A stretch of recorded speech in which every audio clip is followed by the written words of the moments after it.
Programa Fala Carlão. Oferecimento Bradesco. Contrate crédito rural e concorra a tratores 0 km. Fala Carlão na cobertura total da exposição aqui em Não Me Toque, Expo Direto Cotrijal, que tem um oferecimento de Bradesco, Syngenta, Mosaic, Sumitomo, Brandit, Adamar e Iara. E você já sabe, o Fala Carlão é sempre na prateleira de cima do agronegócio brasileiro.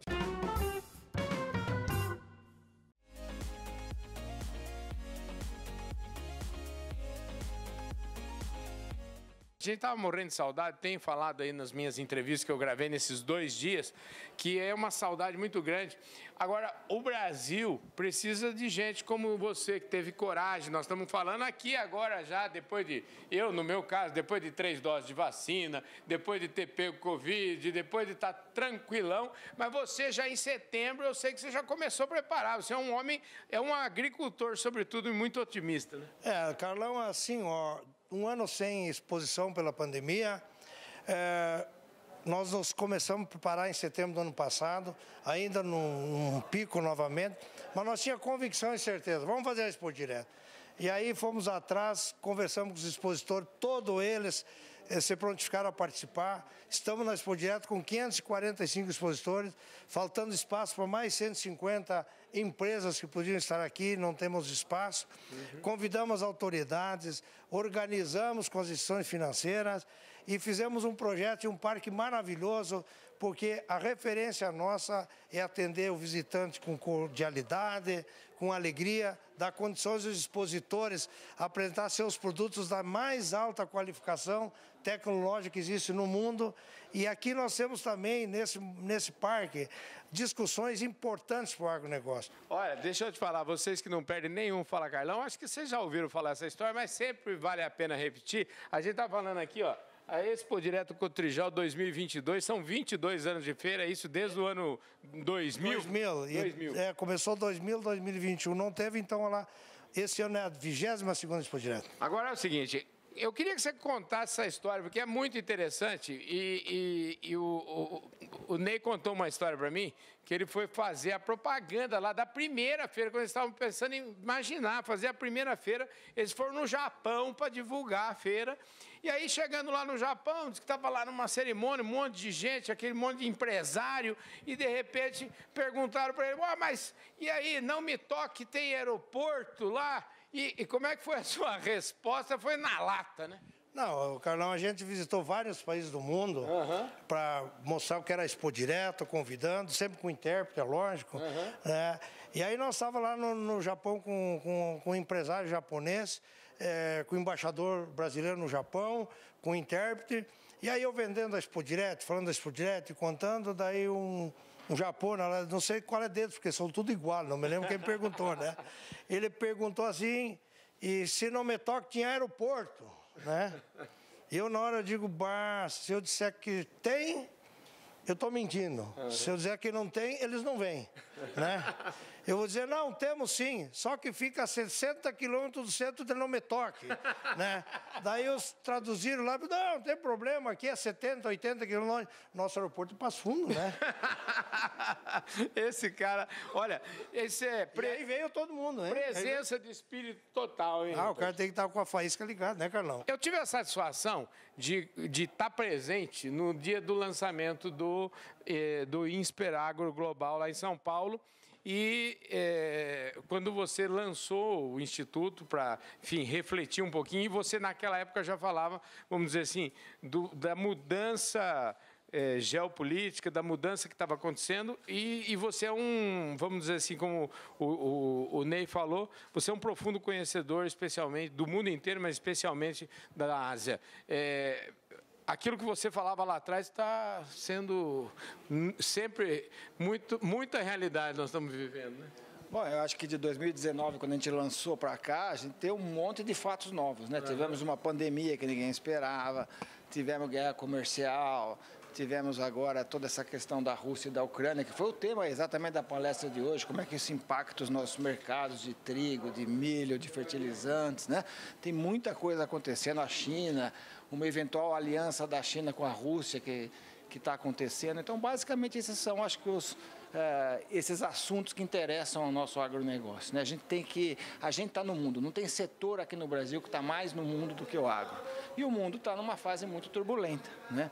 Acontecendo aí coisas que são muito desafiadoras lá no meio ambiente, na área de comércio, na área da geopolítica, né? Eu acho que a gente tem que acompanhar de perto e é o que a gente faz nesse livro. A gente tem 9 capítulos aí tratando das principais regiões. Ele foi escrito por diplomatas, adidos agrícolas, especialistas em comércio. A gente deu um curso para esse pessoal, para aquele pessoal que está na ponta, lá nas embaixadas. E a partir desse curso surgiu a ideia, por que a gente não faz um livro com a experiência que esses diplomatas e adidos agrícolas têm lá na ponta. E aí nasceu esse livro. E um dos capítulos é exatamente sobre a Rússia, né? Olha só, gente, parabéns. A grande questão. Muito atual, né? Muito atual. E a Rússia é um país que vai nos ameaçar, entendeu? No sentido do agro, porque eles têm 100 milhões de hectares de terras, eles têm terras que estão se tornando agricultáveis em função da mudança do clima, que para eles viabiliza terras novas. Com a Ucrânia, né, nesse momento, eles querem tomar uma terra fabulosa da Ucrânia, solos muito ricos, né? Então a gente vai ter que acompanhar esse negócio da Rússia e Ucrânia. Eles são hoje o maior exportador de trigo do mundo, a Ucrânia é o 4º do milho, né? Então a gente tem ali um grande potencial concorrente, né, que vai se formando e que a gente tem que estar olhando de muito perto o que vai acontecer.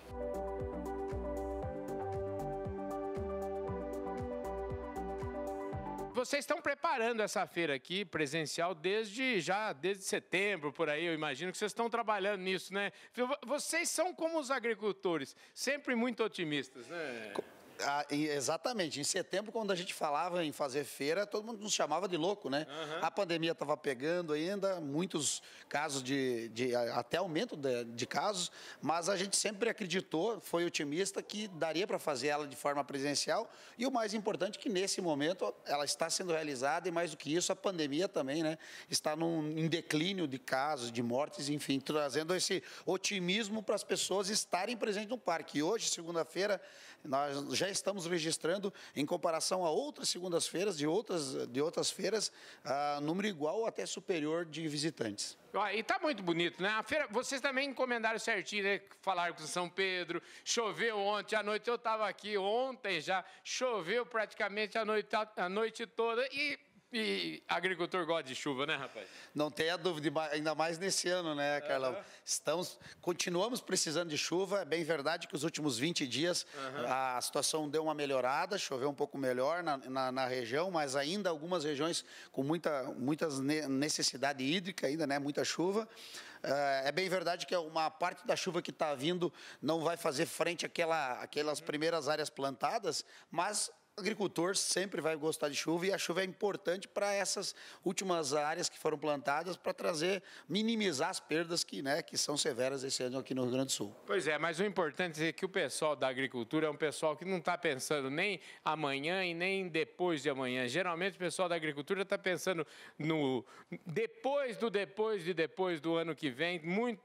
É gente que aprendeu a pensar a longo prazo, né, Marcelo? A agricultura é isso, né, Carlão? Se a gente for pensar o nosso negócio, ele não deixa de ser bom porque tivemos uma seca. Nós temos que encarar com dureza, com franqueza a seca, resolver o problema dela, mas o nosso negócio continua sendo rentável e a gente vai buscar alternativas para solucionar isso para o produtor e pensando nos próximos anos, ainda mais nesse momento, né, que nós estamos vivendo preços históricos das commodities, todas elas muito bons. Então a gente tem que aproveitar essa oportunidade de produzir as próximas safras e muito boas. Falar em preços muito bons, vamos olhar um pouquinho no retrovisor, né?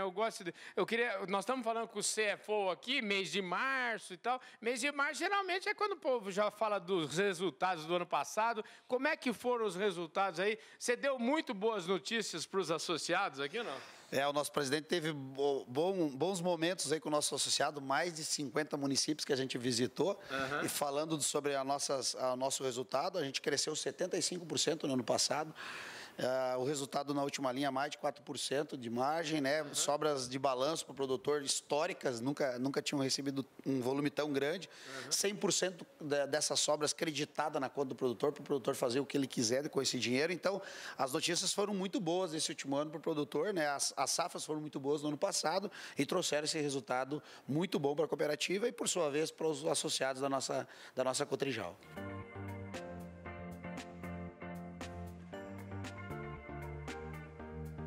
Como é que estão as políticas governamentais? A gente sabe que soja, a gente está falando de um produto que o Brasil é campeão.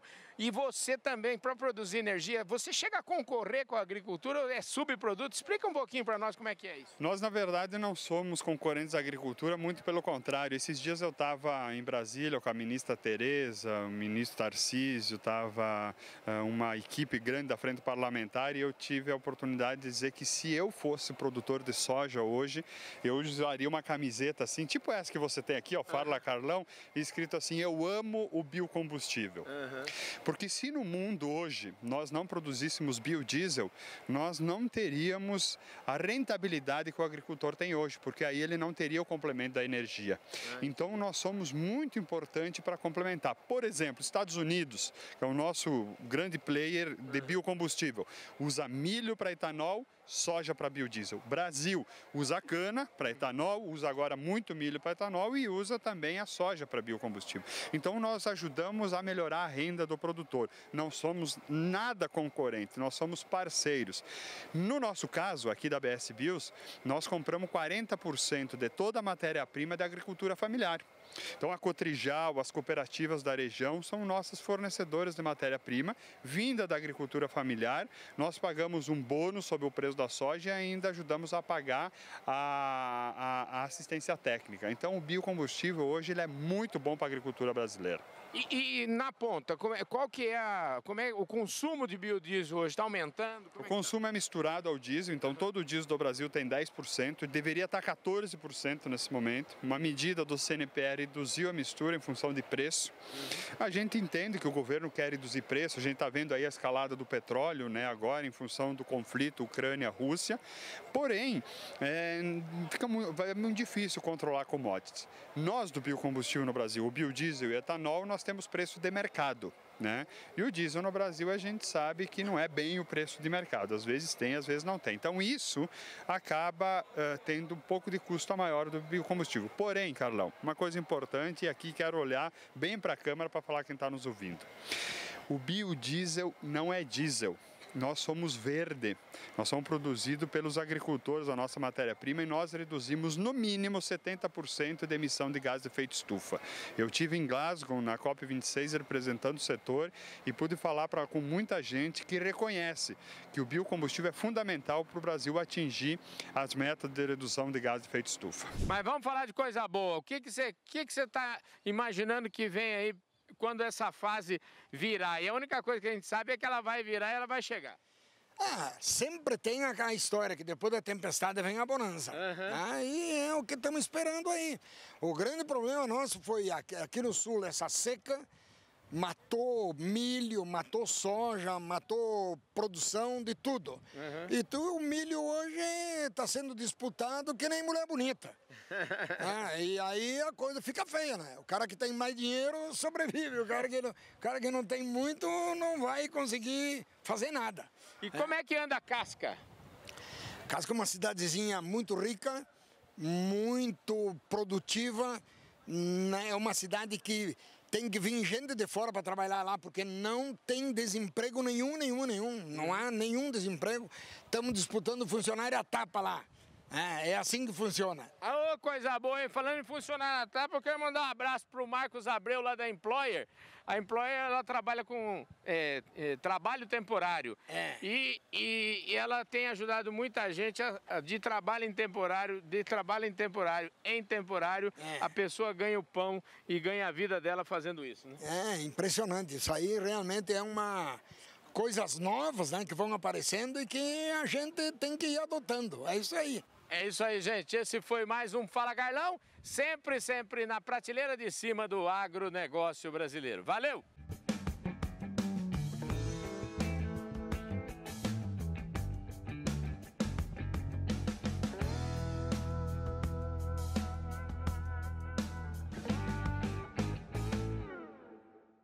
Programa Fala Carlão. Oferecimento Bradesco. Contrate crédito rural e concorra a tratores 0 km.